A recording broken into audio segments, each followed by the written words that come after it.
નમસ્કાર દર્શક મિત્રો, હું છું પરમાર અનિશા. તમે જોઈ રહ્યા છો લોક સામના ન્યૂઝ. તો જોઈએ આજના સમાચાર મેંદરડાથી અમારા રિપોર્ટર ગૌરવ કુમાર જોશી સાથે. જૂનાગઢ જિલ્લાના મેંદરડા તાલુકામાં દેશભક્તિના માહોલ વચ્ચે ભવ્ય તિરંગા યાત્રા યોજાઈ હતી.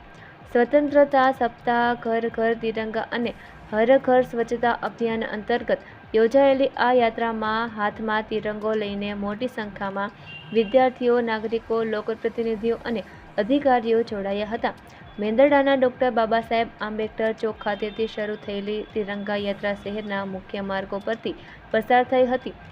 આ દરમિયાન સરદાર ચોક ખાતે સરદાર વલ્લભભાઈ પટેલના સ્ટેચ્યુને પુષ્પાંજલિ અર્પણ કરવામાં આવી હતી. ત્યારબાદ શહીદ ભગતસિંહ ચોક ખાતે તિરંગા યાત્રાનું સમાપન થયું હતું.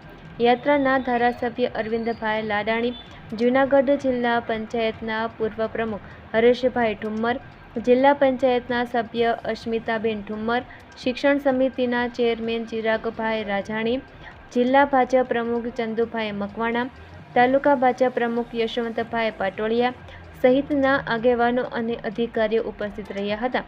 દેશભક્તિના નારા અને તિરંગાની આન બાન શાન સાથે જોડાયેલી આ યાત્રાએ સમગ્ર મેંદરડાને દેશભક્તિના રંગે રંગી દીધું હતું. તો ફરી મળીશું એક નવા સમાચાર સાથે. ત્યાં સુધી જોતા રહો લોક સામના.